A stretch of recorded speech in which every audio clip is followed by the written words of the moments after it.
అంటే ఈ ఇద్దరిట్లో ఎవరు ఎవరిని లవ్ చేసిర్రు? అసలెప్పుడు లవ్ చేసిర్రు అని అడిగితే మీరేం చెప్తారు? అంటే ఎవరి దగ్గర నుంచి ప్రపోజల్ వచ్చింది? వెంకట్ స్వామన్న అని కరీంనగర్ లో ఏ ధూమ్ధామ్ అయినా అన్న ప్రోగ్రామ్స్ చేసేది. ఆ. లేడీస్ టీం ఏంటంటే నన్ను పిలిచేది. హ్మ్. ఆ టీమ్ లో ఈయన వచ్చేది. వాళ్ళంతా ఒకటే ఊరు అన్నమాట. అన్న టీంలో నేను లేడీస్ డబ్బు టీంలో ప్లేస్. అన్న ఎందుకు వస్తాడు? నాది లేడీస్ టీం, ఓకే. ఈయన వాళ్ళ టీమ్ లో వచ్చేది. ఓకే. వెంకట సామన్న ఆ టీంలో వచ్చి నేను వచ్చి. డప్పు ప్లే చేసేది అన్నట్టు. ఓకే. వీళ్ళేమో సింగర్ గా వచ్చేది. ఊకే వీళ్ళ చూసేది, ట్రూప్ ఏంది పిల్లగాడు ఊకే చూస్తాడు నన్ను అని అనుకునేది.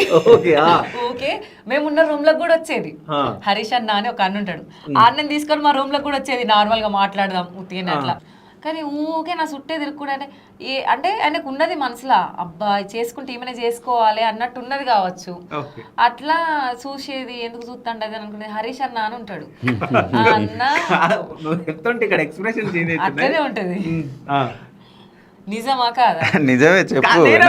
నేను అడుగుతాది నువ్వు చెప్పక్క. అట్లా అట్లా ఉండేదన్నమాట. అయిపోయిన తర్వాత మాకు అంటే జాబ్ రాకముందా జాబ్ వచ్చిన తర్వాత నన్ను నాకు మెసేజ్ చేసింది.